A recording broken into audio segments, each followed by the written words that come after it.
हम प्रोफेशन को कैसे देखते हैं। अग्नि तत्व। अग्नि तत्व के जो काम है वो क्या है? जितने भी कंप्यूटर संबंधित कार्य हैं वह सभी अग्नि तत्व हैं। ज्योतिष अग्नि तत्व है। सर्जन अग्नि तत्व है। और ज्योतिष को हम वायु तत्व में भी लेंगे, यह अग्नि तत्व ही होता है। जितना सर्जरी या फिर जितने डॉक्टर का काम है वो अग्नि तत्व है। इंजीनियर जितने टाइप के इंजीनियर होते हैं वह सभी अग्नि तत्व हैं। राजनेता जितने प्रकार के नेता हैं, जितने प्रकार के राजनैतिक पहलू हैं वह सभी अग्नि तत्व है। राजनैतिक पहलू, राज्य नहीं। पृथ्वी। पृथ्वी तत्व पृथ्वी जैसे ही वैसे जमीनी कार्य, अर्थात जमीन है, प्रॉपर्टी है, जो चीजें स्थिर हैं हमारे जीवन में उनसे संबंधित जितने भी कार्य हैं वो पृथ्वी तत्व के हैं। प्रॉपर्टी है या प्रॉपर्टी डीलर है, या हम कहें तो पृथ्वी पर रहने वाले व्यक्ति जो जन उपयोगी, अर्थात जो लोगों के हित में, लोगों के उपयोग में आने वाले कार्य हैं वह कार्य। प्रशासनीय प्रशासन का कार्य, तो फर्नीचर का काम होता है, जो फर्नीचर लकड़ी वगैरह का काम करते हैं, कारपेंटर वगैरह वो। और इससे सरकार को भी हम देखते हैं, इससे हम सरकार को भी देखते हैं। वायु तत्व और आकाश तत्व ये दोनों एक हैं। अर्थात यहाँ पे हम एक ले रहे हैं क्योंकि आकाश तत्व के कोई भी राशियां नहीं होती हैं, परंतु आकाश तत्व के ग्रह होते हैं जो गुरु हैं। वायु तत्व और आकाश तत्व का प्रोफेशन, जो मानसिक कार्य, जो मेंटली जितने भी कार्य हैं वह सभी वायु तत्व और आकाश तत्व के हैं। जो बौद्धिक क्षमता, अपनी बुद्धि से कार्य किए जाते हैं वह सभी वायु तत्व आकाश तत्व हैं। टीचर, अध्यापक, प्रोफेसर किसी भी प्रकार के टीचिंग के क्षेत्र में है वो वायु तत्व है। जल तत्व में जितने जल जनित, जैसे जल से संबंधित जितने कार्य हैं या लिक्विड से संबंधित जितने कार्य हैं वह सभी जल तत्व में आते हैं। ठीक है। जल तत्व के बाद ग्रहों का तत्व मैंने कल आप लोगों को बताया था। सूर्य, मंगल, अग्नि, चंद्र, शुक्र जल, बुध पृथ्वी, गुरु आकाश, शनि वायु, ये चीजें कल आप लोगों को बताई गई हैं। फिर आगे बढ़ेंगे तो कुछ चीजों की और हमें आवश्यकता पड़ेगी, कुछ चीजों की और हमें आवश्यकता पड़ेगी। वो क्या चीजें होंगी उसे भी हम समझ लेते हैं।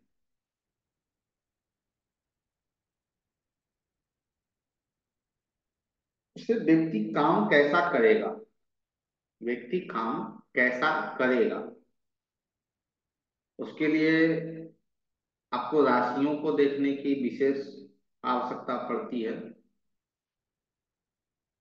तो राशियां भी जैसे 1, 4, 7, 10, ये जो राशियां हैं वो चर हैं। क्या है? 1, 4, 7, 10 ये चर राशियां हैं, चलायमान है, मूवेबल है, मूव करती हैं। 2, 5, 8 और 11 ये स्थिर है। दूसरी, पांचवी, आठवीं और 11वीं राशियां जो हैं वो स्थिर हैं। 3, 6, 9 और 12 ये जो राशियां हैं वो द्विस्वभाव है, दो स्वभाव वाली है। जैसे कि किसी के कुंडली में दसम भाव में 11वीं राशि है तो वो कह रहा है स्थिरता, वो दिखा रहा है। 10वीं राशि है तो वो चलायमान दिखा रहा है, वो कह रहा है भाई तुम जितना चल के अर्जित कर सकते हो अपने कर्मों को उतना तुम स्थिर होकर नहीं कर सकते हो।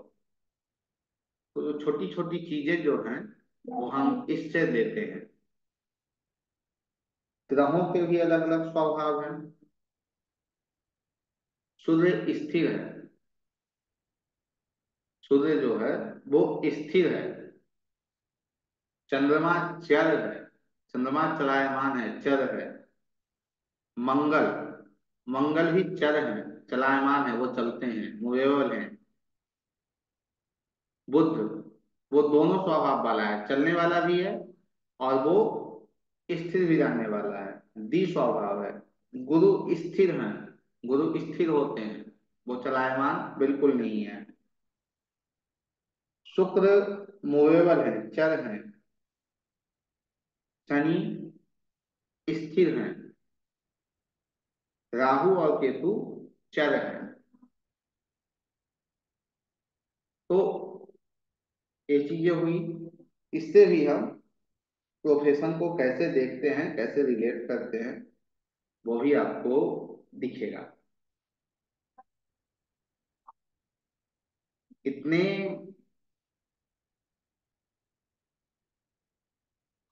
जो 5 रूल आप लोगों को बताए गए हैं, इन 5 रूल को अपनी अपनी कुंडली पर, लोगों की कुंडली पे आप लगाकर देखेंगे, और उससे आप समझ पाएंगे कि ये रूल कितना बेहतर काम कर रहा है या नहीं कर रहा है। लेकिन प्रोफेशन में जहां तक मेरा अनुभव है, जो मैंने एक अनुभव किया है प्रोफेशन को लेकर खासकर, उसमें जो सडवल में मजबूत ग्रह हैं, सडवल में जो अच्छी पोजीशन में ग्रह हैं, वही काम आते हैं विशेषकर। जो सडवल में बहुत अच्छी स्थिति में है, उससे ही संबंधित प्रोफेशन होता है। लेकिन इसे कैसे देखना है, आइए समझते हैं। सबसे पहले आपने सूर्य कुंडली बनाई, चंद्र कुंडली बनाई, लग्न कुंडली बनाई। अभी इन तीनों कुंडली में जो सबसे बलशाली है, वो हम कहाँ से देखें? सडवल से देखें। अब सडवल से देखने के बाद जो कुंडली सबसे ज्यादा प्रभावशाली, या जो कुंडली सबसे ज्यादा बलशाली हमें दिखेगी, उस कुंडली से संबंधित प्रोफेशन जातक का होता है। जो कंटिन्यू चलता है, जो जीवन में आगे बढ़ता है, उससे संबंधित प्रोफेशन जातक का होता है। फिर दूसरा क्या कहता है? दसम भाव, अर्थात एक तो पहले हमने सूर्य चंद्र, लग्न कुंडली, सूर्य कुंडली, चंद्र कुंडली, इन तीनों में से उस कुंडली को ले लिया जो कुंडली सर्वश्रेष्ठ तीनों में। अब उस कुंडली में जो दसम भाव है, दसम भाव से संबंधित जितने ग्रह हैं, उन ग्रहों में जो सडवल में बली होगा, उससे संबंधित प्रोफेशन हो सकता है। यहाँ एक शब्द आया है, ध्यान रहे, हो सकता है। अभी तक इसे स्पष्ट रूप में हमने नहीं कहा कि यही होगा। दूसरा क्या कहता है? दसम भाव, अर्थात जो कुंडली सडबल में हमें अच्छी स्थिति में मिली, बलशाली मिली है, उस कुंडली में जो ग्रह दसम भाव से संबंध बना रहे हो, उसमें जो सडबल में अधिक बलशाली हैं, उन्हीं ग्रहों से संबंधित व्यक्ति का प्रोफेशन होता है। लेकिन यहां भी हम इसे पुष्टि नहीं करेंगे। क्यों नहीं करेंगे? तीसरा तीसरा रूल यह कहता है कि इसकी पुष्टि के लिए हम नवांश और दशमांश कुंडली को देखेंगे। जो ग्रह प्रारंभिक कुंडली कौन सी? जिसे लग्न, चंद्र और सूर्य, इन तीनों में से जिस भी कुंडली को हमने लिया है, उसे हमने वहां पे प्रारंभिक कुंडली का नाम दिया। ठीक है। तो जो प्रोफेशन के अंदर जो ग्रह प्रारंभिक कुंडली में दशम भाव से संबंध बना रहा है, वह नवांश कुंडली और दशमांश कुंडली में भी दशम भाव से या दशम भाव के भावेश से संबंध बना रहा हो, तो वही उस जातक का प्रोफेशन होता है। ठीक है। यहाँ तक रूल जो ये तीन खासकर अभी जो आपके सामने रखी गई हैं, ये चीजें क्लियर हैं। और इस पर कुछ प्रैक्टिस करेंगे। आइए। सर ये जो चर चर और अचर के बारे में बात किया आपने, स्थिर और जो अचर चर हैं, तो ये सर लग्न कुंडली से ही लेंगे ना इसको तो? हेलो। अभी विशेष ध्यान देने की यह आवश्यकता है सर कि जी। अभी हम जो बात कर रहे हैं वो प्रमुखता प्रोफेशन की है, ठीक है।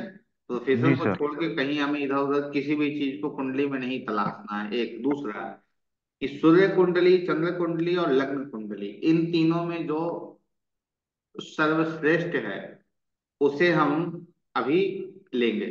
और जो चर कुंडली का, जो चर और द्विस्वभाव का जो कॉन्सेप्ट है, उसे भी हम बीच में इंक्लूड करेंगे। जब ये आपका प्रैक्टिस, जब हम दो चार कुंडली खोलेंगे तो आपकी जो ये जो प्रश्न है ना वो वहीं क्लियर हो जाएंगे, ठीक है। ठीक ठीक है सर। चलिए, ये कुंडली आप लोगों को दिख रही है। इस कुंडली को पहले बना लीजिए।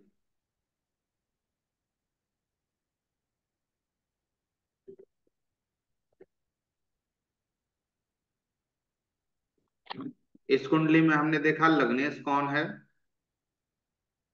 लग्नेश मंगल है। अब सूर्य और चंद्र को भी देखेंगे, क्योंकि सूर्य कुंडली और चंद्र कुंडली तो सूर्य और चंद्र से ही वो दिखेगा। तो सूर्य चंद्र, तो मंगल, सूर्य और चंद्र, इन तीनों में देखेंगे कि भाई किसकी डिग्री सबसे ज्यादा है। हमें दिखा डिग्री किसकी है सबसे ज्यादा, मंगल की है। लेकिन मंगल उससे की। पहले एक बार हम तीनों चार्ट को लगा के देख लेंगे। एक। तो यहाँ हमने देखा कि मंगल की डिग्री जो है वो सबसे ज्यादा है। अर्थात इस जातक को जो प्रोफेशन दे सकता है वो कौन देगा, वो लग्न कुंडली ही देगी, और कोई नहीं दे सकता है। क्योंकि लग्न कुंडली जो है वो षडबल में अति बलशाली है। आगे जब बढ़ेंगे तब लग्न कुंडली से हम आगे विचार करेंगे। लग्न कुंडली में हमने देखा दसम भाव में कौन है, सूर्य है और मंगल है। एक नियम जो यह कहता है, कोई भी ग्रह यदि किसी ग्रह के साथ युति में है और उसकी डिग्री कम है, तो अपने गुण को वो, अपने गुण धर्म को वो ज्यादा डिग्री वाले प्लैनेट को सर्व करता है, देता है। तो इसमें सूर्य की डिग्री जो है वो 22 डिग्री है। मंगल की डिग्री है जो 0.34 है। तो मंगल अपनी चीजें किसे दे रहा है, सूर्य को दे रहा है। मंगल कह रहा है कि जो मेरा प्रोफेशन वगैरह है वो सूर्य आप रख लीजिए अपने पास, ठीक है। यहाँ हमें कौन कौन से ग्रह मिल गए, सूर्य मिल गए और मंगल मिल गए। यह जातक कर्म किसका करेगा, यह जातक कर्म किसका करेगा, मंगल अपने गुण किसे दे रहा है, सूर्य को दे रहा है। तो सूर्य और मंगल से संबंधित अब एक बार और हम देख लेते हैं इस घर पे और किसी की भी दृष्टि पड़ रही है क्या। तो हमने देखा इस घर पे किसी और ग्रह की दृष्टि नहीं पड़ रही है। तो अब इससे सीधे हम आगे बढ़ेंगे और नववांश कुंडली में चले जाएंगे। और नववांश कुंडली में जाकर देखेंगे कि मंगल और सूर्य का संबंध दसम भाव से बन रहा है या नहीं बन रहा है। तो हमने नववांश कुंडली में जाकर देखा तो हमें यह दिखा कि दसम भाव में जो मंगल है वो दसम भाव में ही जाके बैठा है, और सूर्य जो है वो अपनी सातवीं दृष्टि से देख रहे हैं, ठीक है। एक बैठा है, एक देख रहा है। आप किसी घर में बैठे हो और आपका फ्रेंड आपके घर के बाहर से या कहीं दूरी से वो आपके घर को देख रहा है, तो उस घर पे जो मालिकाना हक है वो किसका होगा ज्यादातर, ज्यादातर किसका होगा, आपका होगा, क्योंकि आप वहां बैठे हो। और वो भी आप घर के भीतर बैठे हो, नववांश कुंडली में आप बैठे हो। तो यहाँ आ गया कि हाँ नववांश कुंडली में मंगल जो है वो दसम भाव में बैठे हैं, दसम के स्वामी होकर। तो वे अपनी सातवीं दृष्टि से देख रहे हैं। यहाँ भी मुझे वही चीज मिली जो लग्न कुंडली बता रही है। अब ठीक यहाँ से फिर हम आगे बढ़ेंगे और आगे बढ़ के देखेंगे क्या दसमांश कुंडली भी वही कह रही है, क्योंकि प्रमुखता जो है वो दसमांश कुंडली आवश्यक है। तो दशमांश कुंडली हमने बनाई। अब दशमांश कुंडली में देखिए, उस पे दृष्टि किसकी जा रही है? शुक्र की जा रही है। उस घर का स्वामी कौन है? स्वयं मंगल है। तो मंगल का हमें तीनों, जो लग्न कुंडली, नवभांश कुंडली और दशमांश कुंडली, ये तीनों कुंडली में मंगल का संबंध हमें किससे दिखा? मंगल का संबंध हमें दिखा दशम भाव से।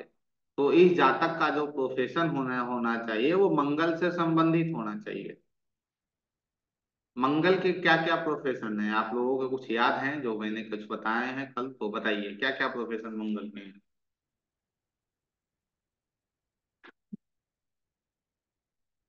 जी।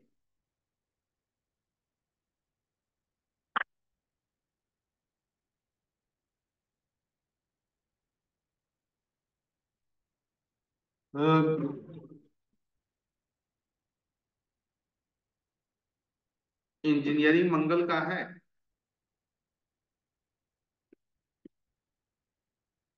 इंजीनियरिंग जो है वो मंगल का है। यह जो जिस व्यक्ति बच्चे की कुंडली है, यह इंजीनियर है। ठीक है। और मंगल से संबंधित ही यह कार्य को कर रहा है। तो इस ये कुंडली स्पष्ट रूप में यह बता रही है। एक दूसरी कुंडली लेते हैं और उसे फिर हम समझने का प्रयास करते हैं। एक कुंडली देखिए। लग्न। सबसे पहले लग्न कुंडली आई। लग्न को हमने देखा। लग्नेश कौन है? बुध है। सूर्य और चंद्रमा। सूर्य, चंद्रमा और बुध, इनमें सबसे ज्यादा जो प्रभावशाली हैं, बलशाली हैं, वो कौन है? वो चंद्रमा है, षड बल में। तो लग्न कुंडली के यहाँ पे इतना प्रभावशाली नहीं है, उतना प्रभावशाली यहाँ पे लग्न कुंडली नहीं है। तो यहाँ हम किसे ले आएंगे? चंद्र कुंडली को ले आएंगे। लेकिन विशेषकर ध्यान रहे सिर्फ एक कार्य के लिए, किसके लिए? प्रोफेशन के लिए। चंद्र कुंडली को यहाँ बना लीजिए। जहां चंद्रमा बैठा है वही कुंडली जो है वो चंद्र कुंडली बन जाएगी।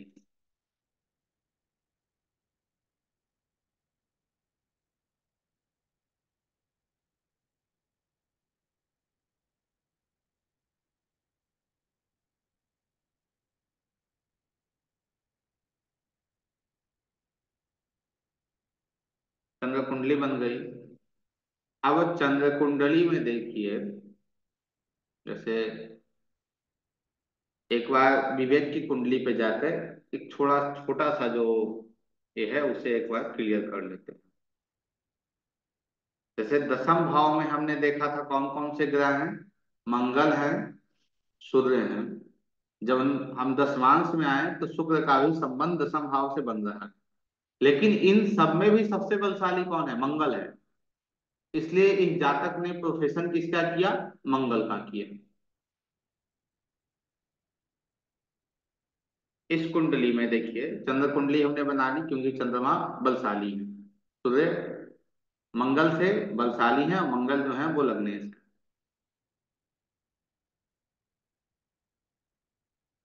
बुध से बलशाली है, बुध जो है वो लग्नेश है।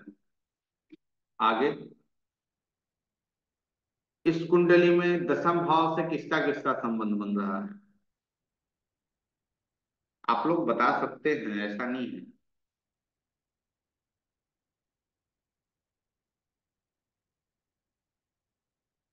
गुरु का संबंध बन रहा है और शनि का संबंध बन रहा है। शनि का संबंध इसलिए क्योंकि शनि उस घर के मालिक है। गुरु और शनि में सबसे ज्यादा बलशाली कौन है? जो हम पुनः षडबल में जाएंगे तो हमें दिखेगा सबसे बलशाली जो है वो शनि है। शनि की जो डिग्री है वो 1.33 है। तो शनि बलशाली है, गुरु बलशाली नहीं है। लेकिन यहाँ तक चीजें क्लियर हैं। यहाँ तक हमने देखा कि चंद्र कुंडली से हमें दसम भाव को देखना है। दसम भाव ने हमने देखा इस कुंडली में संबंध जो है वो गुरु का, बुध का, सूर्य का, शनि का, मंगल का, ये पांच ग्रहों का संबंध कहाँ बन रहा है? दसम भाव से बन रहा है, क्योंकि शनि दशमेश है, और शनि से इन चार ग्रहों का संबंध गुरु अपनी सातवीं दृष्टि से देख रहे हैं। तो ये पांच ग्रहों का संबंध है, तो पांच ग्रहों का प्रोफेशन तो व्यक्ति करेगा नहीं। और तो पुनः फिर हम जाएंगे कहाँ? नववांश कुंडली में। नववांश कुंडली देखिए। जब नववांश कुंडली हमने देखी तो नववांश कुंडली में हमें दिखा वहां कौन है। नववांश कुंडली में दसम भाव के स्वामी कौन है? मंगल है। वहां बैठे कौन है? चंद्रमा है। मंगल और चंद्रमा का संबंध, मंगल का संबंध हमें मिल रहा है, लेकिन मंगल का संबंध जो चंद्र कुंडली है उसमें शनि से हो रहा है। शनि जो है वो चंद्र कुंडली में दशमेश है। तो हमें यहाँ मंगल का संबंध मिल गया कि हाँ चलो, मंगल का संबंध हमें दिख रहा है नवपांश में। और कोई ग्रह का संबंध? तो गुरु की देखिए, गुरु की पांचवी दृष्टि कहाँ जा रही है? नववांश कुंडली में गुरु की जो पांचवी दृष्टि है वो कहाँ जा रही है? मंगल के ऊपर जा रही है। तो इस जातक के कुंडली में गुरु का संबंध, नववांश कुंडली में गुरु का संबंध, मंगल का संबंध किससे हो रहा है? नववांश कुंडली के दसम भाव से हो रहा है।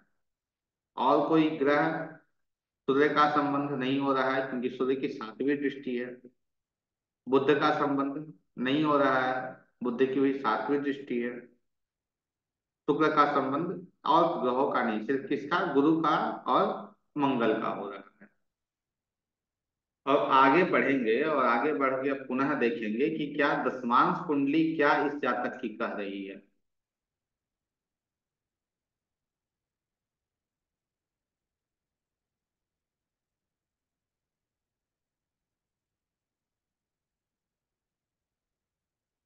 दसमांश कुंडली बन गई। दसमांश कुंडली में कुछ दिखा आप लोगों को या फिर मुझे बताने की आवश्यकता है? ये क्या आ गया? एक मिनट।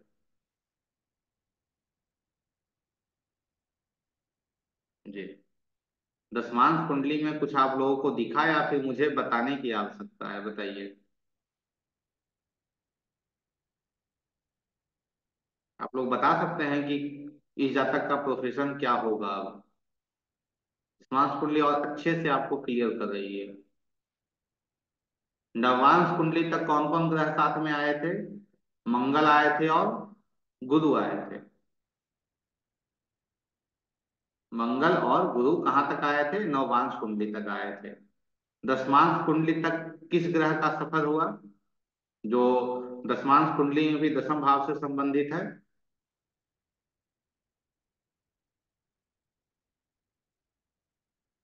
जी राहुल जी बताइए।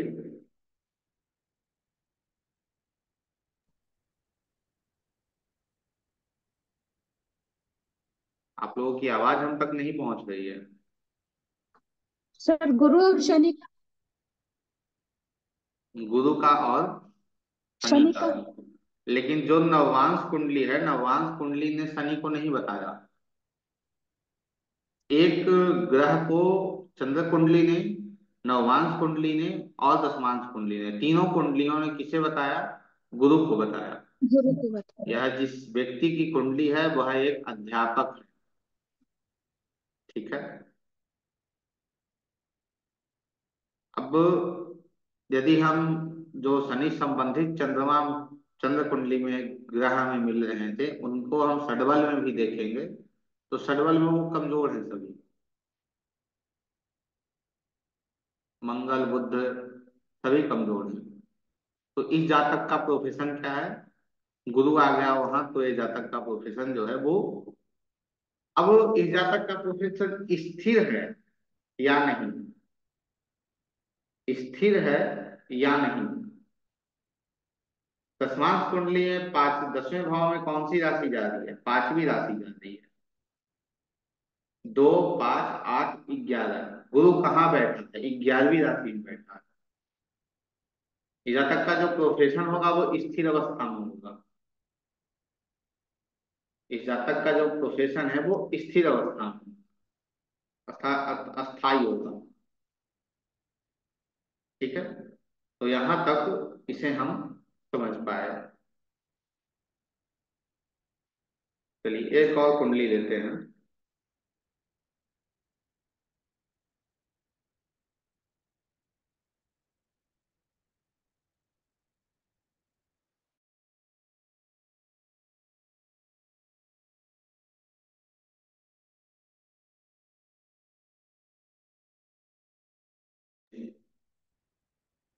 समीर जी की कुंडली है, इसे देखिए। डेट ऑफ बर्थ वगैरह सही है नहीं इसका? जी सर। आगे बढ़ते हैं। इस कुंडली में हमने देखा लग्नेश कौन है? चंद्रमा है। तो चंद्र कुंडली, सूर्य कुंडली और लग्न कुंडली, तो लग्नेश ही चंद्रमा है। तो सूर्य और चंद्रमा को हम सिर्फ देखेंगे। बलशाली कौन है दोनों में? दोनों में बलशाली जो है वो सूर्य है। सूर्य और चंद्रमा बलशाली कौन है? सूर्य है। तो यहाँ हम सूर्य कुंडली खोलेंगे। सूर्य कुंडली हमने ली। तो सूर्य कुंडली हमने ली, तो यहाँ दसम भाव में कौन कौन से ग्रह आ गए? शनि आ गए, मंगल आ गए, शुक्र आ गए। शनि भी है, मंगल भी है, शुक्र भी है। इन तीन ग्रहों का संबंध दसम भाव से बन रहा है। और कोई ग्रह जिनका संबंध दसम भाव से बन रहा है? और किन्हीं ग्रहों का संबंध दसम भाव से नहीं बन रहा है। शनि, मंगल और शुक्र। अब आगे बढ़ते हैं, आगे बढ़कर देखते हैं नवांश कुंडली में भी क्या इन ग्रहों का संबंध हो रहा है दसम भाव से, क्योंकि प्रमुखता हम कर्म कर्म विचार कर रहे हैं। ठीक है, तो हमने देखा कि शनि का मंगल का संबंध दसम भाव से हो रहा है। शनि मंगल जो है वो अपनी सातवीं दृष्टि से दसम भाव को देख रहे हैं। शुक्र का संबंध दसम भाव से नहीं हो रहा है। अब आगे बढ़ते हैं और आगे बढ़कर हम देखेंगे कि क्या दशमांश कुंडली में भी ऐसा कुछ दिखा रहा है या नहीं दिखा रहा है।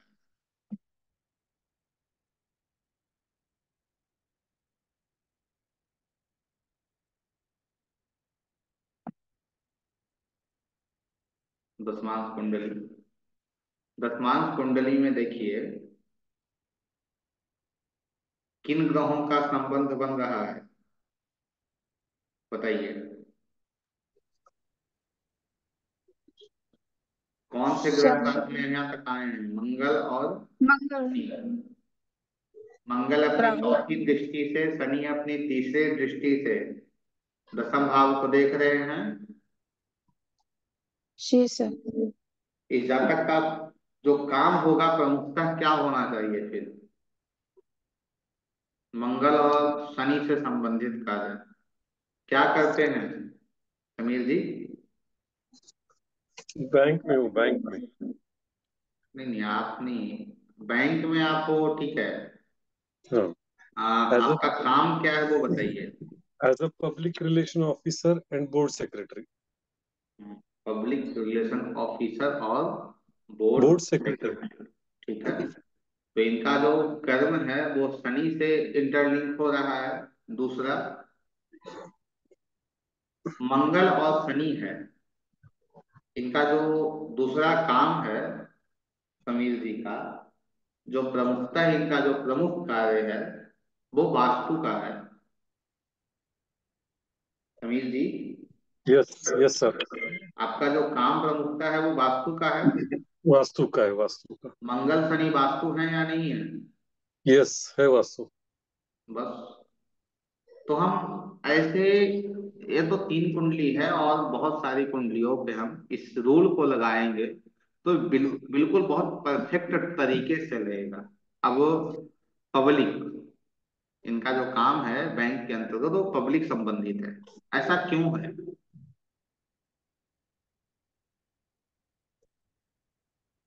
शनि के संबंध में देखिए, शनि के साथ कौन है? सूर्य बैठे हैं। हम्म, सूर्य जनता है, पब्लिक है सूर्य। ठीक है।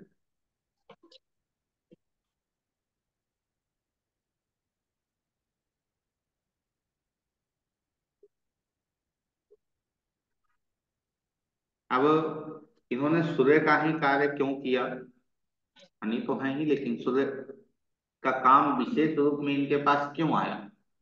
इनके सडबल में जाकर देखिए, जो शनि के साथ सूर्य बैठे हैं, सूर्य की जो डिग्री है वो 1.25 है, और शनि की डिग्री डिग्री जो है वो 95 है। तो यह स्पष्ट रूप में चीख चीख कर कह रहा है कि इस जातक का जो प्रोफेशन होगा वो सूर्य से भी संबंधित होगा। क्यों? क्योंकि वो शनि से संबंध बना रहा है। और ऐसे ही इंटरलिंक करके हम बहुत सारे प्रोफेशन को, जैसे नेवी है तो मंगल चंद्रमा नेवी है, तो मंगल से अब संबंध चंद्रमा का बन रहा है कि नहीं बन रहा है, तो उससे हम नेवी को निकाल लेंगे, हाँ ये जो जातक है वो नेवी के अंतर्गत होगा। मैंने कल भी कहा था, मैं पुनः आज भी दोहरा रहा हूँ, जितने सारे प्रोफेशन आपको याद हों कि ये प्रोफेसर होना है, ऐसा ऐसा प्रोफेशन होता है, उन सभी प्रोफेशन को आप ग्रुप में डालिए। ठीक है, जितने सारे हो सके लिख लिख कर आप ग्रुप में डालिए, तो उन सभी के अलग अलग योग में आप लोगों को दे सकूं, हाँ कि ऐसा ऐसा इस भाव से और इस ग्रह से संबंधित यदि होगा तो ये योग उसका बनेगा, ऐसा योग उसका बनेगा। तो आप लोग और आसानी से समझ पाएंगे सिर्फ कुंडली देखकर ही। लेकिन प्रोफेशन को अच्छे से समझने के लिए चार पांच जो कुंडलियां हैं उसे आप यदि देखते हैं तो एक एक्यूरेट जो कहा जाए रिजल्ट पे आप आते हैं। एक कुंडली आप लोग बनाइए, इस कुंडली को बनाइए आप लोग।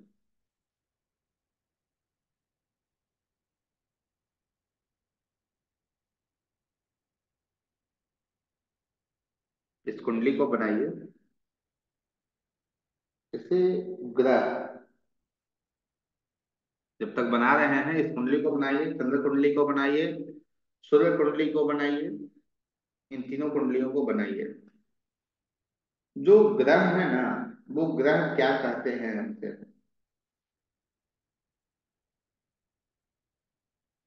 जैसे समीर जी के एक वाक्य थे, इन्होंने कहा था एक बार कि सब ग्रह बोलते हैं, और मेरा एक जवाब था इन्हें कि हाँ ग्रह जो है वो बात करते हैं। हम लोगों से ग्रह आकर बात करते हैं कि हाँ मेरा ये कर्म कर रहा है, मैं ऐसा हूं। जब ग्रहों को आप समझते हो तो सूर्य जो आत्म कारक है, कुंडली बन जाए तो बता दीजिएगा। और नववान कुंडली भी बना लीजिए।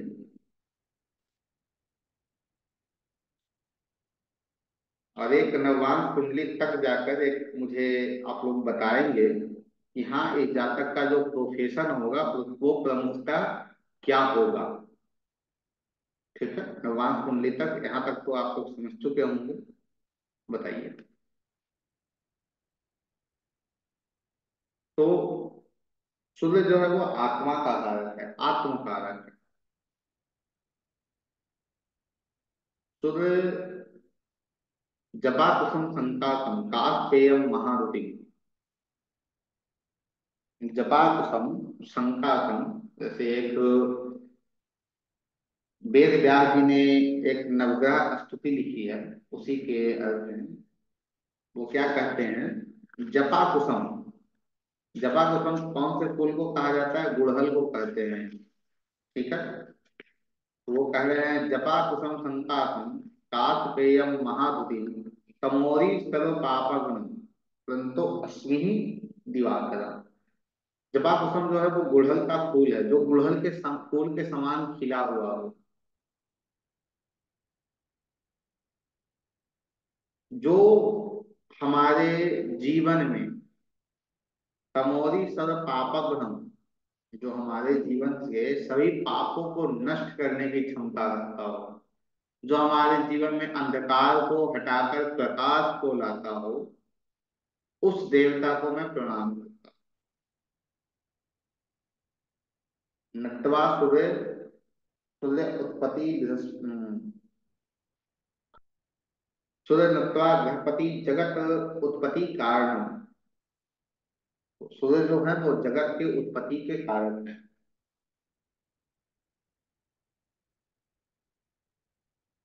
वैसे ही चंद्रमा को उन्होंने कहा है दधि शंख तुषाराव क्षीरो दानव संभवम नमामि शशिनम सोमम शंभो मुकुट भूषण। कितना अच्छा है। ये कहता है कि मैं उस चंद्रदेव को प्रणाम करता हूँ जिनका रंग जो है वो कैसा है, दही के समान है, श्वेत है, शंख के समान है, जो श्वेत है, सफेद है, जो क्षीर सागर से निकला है।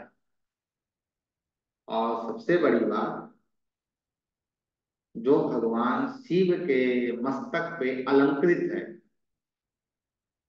मैं उस चंद्रमा को प्रणाम करता हूँ। इसके बाद पराशर जी ने कहा मनः कुमुद बांधव, अर्थात ये जो है वो मन का कारण। सर्वश्रेष्ठ ग्रह सूर्य और चंद्रमा को पराशर जी ने कहा है। मंगल के बारे में वेद व्यास जी लिखते हैं धरणी गर्भ संभूतम विद्युत तेजा समाप्रभम। जो धरती के गर्भ से उत्पन्न हुआ है, धरणी गर्भ संभूतम विद्युत तेजा समाप्त, जो विद्युत के तेज के समान है, अर्थात बिजली के समान जो तेज है। कुमारम शक्ति हस्तम च तम मंगलम प्रणवामि। जो कुमार हैं जिनके हाथों में शक्ति है, हम लोग कहते हैं ना मंगल साहस है, मंगल शक्ति है, तो इनके हाथों में शक्ति है मंगल। को वेद व्यास जी ने ऐसा कहा है। राहु के बारे में वो लिखते हैं अर्धकाया महाप्रिय चंद्र आदित्य मर्दन। जो चंद्र और आदित्य दोनों को कुचल सकता है, मार सकता है, जिसका शरीर आधा है लेकिन महाबलशाली है। जो सिंहिका के गर्भ से, सिंहिका गर्भ संभूतम तम राहु प्रणवाम्य। वो कहते हैं जो सिंहिका के गर्भ से उत्पन्न हुआ है, मैं उस राहु को प्रणाम करता हूँ। तो राहु क्या है, महाबलशाली। बृहस्पति, बृहस्पति है देवानाम च ऋषीनाम च गुरु कांचन संविभम बुद्धि भूता त्रिलोके तम नमामि बृहस्पति। जो देवताओं और ऋषियों दोनों के क्या है, आध्यात्मिक गुरु हैं। जिनका शरीर कैसा है, कांचन, कांचन अर्थात क्या होता है, सोना। जिनका शरीर सोने के समान है। जो तीनों लोकों में किसके अवतार हैं, जो बुद्धि के अवतार हैं, ज्ञान के अवतार हैं, जो विजडम के अवतार हैं। मैं उस बृहस्पति देव को प्रणाम करता हूँ। आप लोगों की कुंडली बनी या नहीं बनी वो बताइए।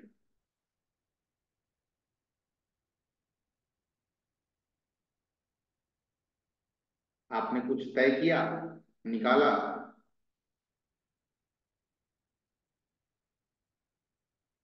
हाँ या नहीं, हाँ या ना, जो भी है वो आप बता सकते हैं। ऐसा नहीं है कि नहीं बताना है। यदि आप लोगों ने कुछ किया है तो ठीक है, नहीं तो फिर मैं आगे उसको चलूंगा लेकर।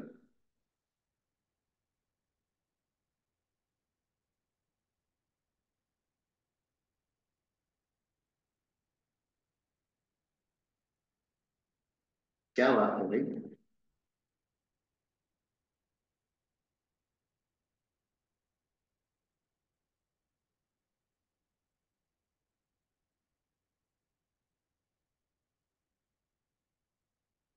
चलिए और ग्रहों पे कभी और समझ लेंगे। जो वेद व्यास जी ने मंत्र दिए हैं उसके क्या क्या अर्थ हैं, वो क्या कहना चाह रहे हैं। इस कुंडली को, ये कुंडली आप लोगों को समझ में नहीं आई तो एक बार इसे हम समझ लेते हैं। इस कुंडली में लग्नेश कौन है, गुरु हैं। सूर्य और चंद्र, सूर्य चंद्र और गुरु, इन तीनों में बलशाली कौन है? गुरु बलशाली है। बलशाली कौन है? गुरु बलशाली है, क्योंकि सूर्य 96 है, चंद्रमा 17 है, गुरु 36 है। खटबल में गुरु बलशाली है, तो लग्न कुंडली को यहाँ हम ज्यादा प्राथमिकता देंगे। तो लग्न कुंडली में हम देखेंगे कौन कौन से ग्रहों का संबंध बन रहा है। तो गुरु जो स्वयं लग्नेश भी हैं और नवम भाव के स्वामी, दसम भाव के स्वामी भी हैं। शनि दशम में बैठे हैं। मंगल, सूर्य, बुध, शुक्र, चंद्रमा, इन किन्हीं का भी संपर्क नहीं हो रहा है। ठीक है, तो आगे बढ़ते हैं। अब देखते हैं गुरु और शनि सिर्फ हमारे पास हैं, तो गुरु और शनि का संबंध नववांश कुंडली में हो रहा है या नहीं हो रहा है?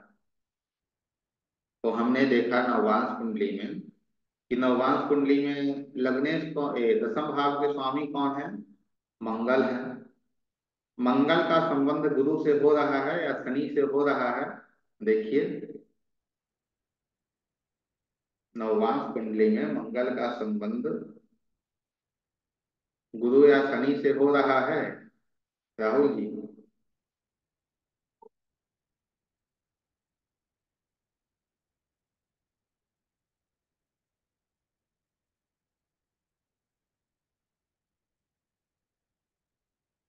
मंगल अपनी चौथी दृष्टि से गुरु को देख रहा है, लेकिन मंगल का संबंध शनि से नहीं है। तो नववांश में आकर गुरु और शनि में कौन बचा हमारे पास? सिर्फ गुरु बचा। आगे फिर हम दसमांश कुंडली बनाएंगे और दसमांश कुंडली में समझेंगे कि क्या यह जो सिर्फ गुरु आगे तक बढ़ा है, तो क्या वहां शनि भी दिख रहा है या फिर सिर्फ गुरु ही हमें दिख रहा है? तो दसमांश कुंडली में गुरु कहाँ बैठे हैं? गुरु स्वयं बैठ गए हैं 10वें भाव में,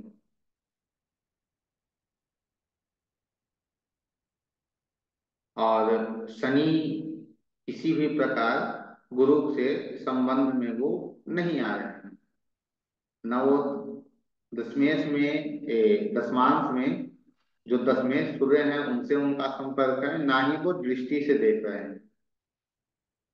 ठीक है, अब यहाँ दो ग्रह और हमें मिले, चंद्रमा और शुक्र। शुक्र 17, चंद्रमा 17, गुरु 36। तो यह बता रहा है कि यह जो कुंडली है वो किसी अध्यापक या टीचर की होगी।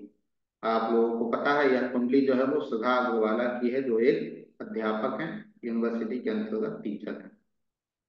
ठीक है, तो ऐसे हम अलग अलग कुंडलियों को ऐसे देखकर उसे हम डिफ्रेंशिएट कर लेते हैं कि हाँ, एक जातक का जो कार्य होगा वो क्या होगा। और इसे और अच्छे से हम समझें, यदि और अच्छे से समझना चाहें तो उसके लिए हम लग्न कुंडली पे जाएंगे, जो कुंडली हमें बता रही है उस पे जाएंगे। ठीक है, अभी सदा के लग्न कुंडली पे जाते हैं, क्योंकि इनकी जो है वो लग्न कुंडली ही बता रही है।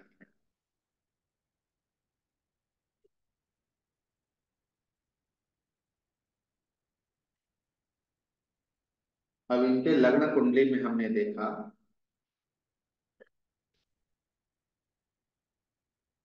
शनि कहाँ के स्वामी हैं? 11वें और 12वें भाव के सभी स्वामी कौन है? शनि है।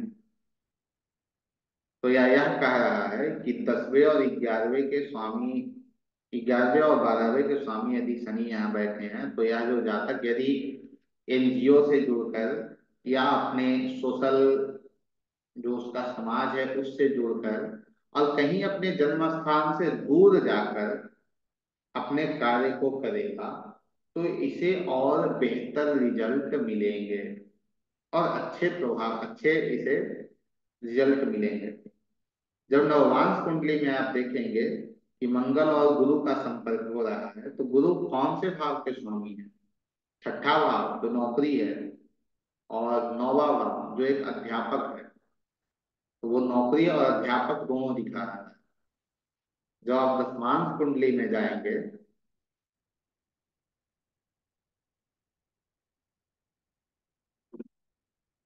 तो वो आपको बता रहा है गुरु कहाँ के स्वामी है, पांचवे के स्वामी है, और कहाँ के स्वामी है, दूसरे के स्वामी है। तो यह बता रहा है पांचवा भाव क्या है, शिक्षण है, शिक्षा है, तो पांचवे भाव संबंधित ईजा तक का काम होगा। ठीक है, तो ऐसे हम इसे निकालते हैं। अब इस जातक का जो काम होगा वो कैसा होगा, तो हम किस ग्रह को लेकर चले, गुरु को लेकर चले। पहले हम जन्म कुंडली में जाएंगे और जन्म कुंडली में देखेंगे कि कौन कौन से राशियां यहाँ आ रही हैं। तो जन्म कुंडली में हमने कौन सी राशि देखी, नौवीं राशि, 3 6 9 12, कौन सा है, द्विस्वभाव है। एक मिनट समय दीजिएगा।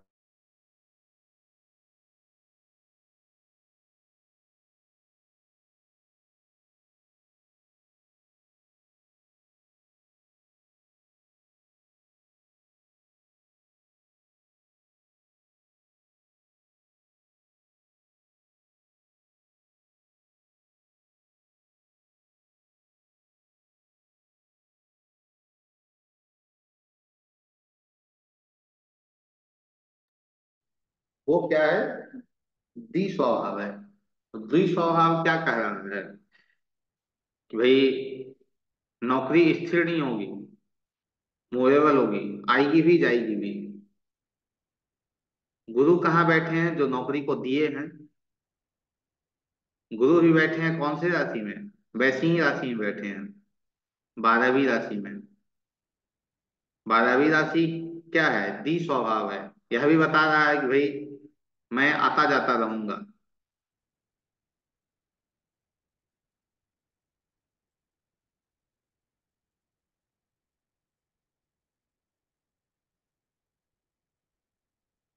जब हम लगता है चौथी या पांचवी कक्षा में थे, तो एक कविता हम लोगों को पढ़ाया जाता था।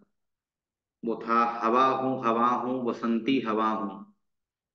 ठीक है, तो ये जो दी स्वभाव है वो वही है, हवा हूँ बसंती हवा हूँ। मैं आऊंगी भी और जाऊंगी भी। तो ऐसे हम किसी भी प्रोफेशन को एक्सप्लेन करते हैं। कल का जो हमारा क्लास होगा वो प्रोफेशन पे ही होगा, और अभी 2 3 दिन जितने क्लास हैं वो सब प्रोफेशन से ही संबंधित होंगे। क्योंकि यदि हम प्रोफेशन को पढ़ रहे हैं तो प्रोफेशन को हम और बेहतर तरीके से कैसे जान पाए। लेकिन सदैव इसे स्मरण में रखिएगा, जो यूटिलाइजेशन हम करते हैं कि भाई शनि जो है लग्न कुंडली में 10वें भाव में बैठे हैं, शनि हार्ड वर्क हैं, शनि 11वें और 12वें के स्वामी होकर बैठे हैं, तो वो यह कह रहे हैं कि आपको हार्डवर्क करना होगा, और अपने घर से दूर जाकर आप करेंगे तो आपका प्रोफेशन स्टेबल होगा। तो इन सब को भी जोड़ते हुए चलना है। ठीक है, ऐसे नहीं, जोड़ के चलिए तो और बहुत अच्छे रिजल्ट आपको देखने को मिलेंगे। क्योंकि ज्योतिष जो है वो सटीक और सरल है। एक रूल जो मैंने बताया था आप लोगों को, वो जो रूल था वो देखिए, सुदर्शन चक्र। सुदर्शन चक्र बन गए, तो सुदर्शन चक्र में, इस कुंडली के सुदर्शन चक्र में देखिए कौन है, 9वीं राशि आ रही है, 10वीं राशि आ रही है, 7वीं राशि आ रही है। जो एक रूल हमने डिस्कस किया था वो यही था कि सुदर्शन चक्र में, या सूर्य कुंडली, लग्न कुंडली और चंद्र कुंडली, इन कुंडलियों में जो तत्वों के जो तत्वों की राशियां आएंगी, उस तत्व से संबंधित जातक का प्रोफेशन होगा। ठीक है, तो इस रूल पे मैंने विशेष काम नहीं किया है, तो मैं इसे अस्पष्टता नहीं कर सकता हूँ। लेकिन आप कुंडली पे लगाकर देखेंगे। लेकिन जो इससे पहले जो अभी जिस रूल पे मैंने अभी 5 6 कुंडली लगाई है, इस रूल पे मैंने बहुत सारी कुंडलियों पे काम किया है। ये रूल बहुत सटीक तरीके से लगता है किसी भी प्रोफेशन को देखने के लिए। और क्लियर करने के लिए और क्या क्या व्यक्ति कर सकता है, उसके लिए हमें राशि को समझने की आवश्यकता होगी, और राशि को हम अगली कक्षा में समझेंगे। ठीक है, तो हमने देखा इसमें दशम भाव में नौवीं, दसवीं और सातवीं। नौवा कौन सा है? अग्नि। दूसरा क्या है? दसवां कौन सा है? पृथ्वी। सातवां कौन सा है? वायु। तो अग्नि, वायु और पृथ्वी हमें मिली। अब हम देखेंगे इसका जो स्वामी है वो किन राशियों में गया है। तो लग्न में जो दसम भाव का स्वामी है गुरु, वो कहाँ गया है? 12 में गया है, जो जल तत्व है। फिर चंद्र कुंडली में जो दसम भाव का स्वामी शनि है, वो कहाँ गया है? वो अग्नि तत्व में गया है। फिर सूर्य कुंडली का जो स्वामी है शुक्र, वो कहाँ गया है? वो वायु तत्व में गया है। तो यह बता रहा है दो वायु तत्व और दो अग्नि तत्व और एक पृथ्वी तत्व, एक जल तत्व और एक पृथ्वी तत्व हमें मिले हैं। सबसे ज्यादा क्या मिला है? वायु तत्व मिला है और अग्नि तत्व मिला है। तो वायु तत्व क्या है? अध्यापक है, टीचर है, प्रोफेसर है। अग्नि तत्व भी, अग्नि तत्व क्या है? ज्योतिषीय है। तो यहाँ से भी हम मैच कर सकते हैं, लेकिन पूर्णतः स्पष्टता जो है, वो जो रूल अभी जिस पे हमने बात की, वही रूल हमें स्पष्ट रूप में सारी चीजों को क्लियर करके दे रही होती है। ठीक है, आज के लिए इतना ही। अगली कक्षा में हम और कुछ विषयों पे या फिर प्रोफेशन पे ही हमारी बातचीत जो होगी, प्रोफेशन पे ही अभी हम रहेंगे।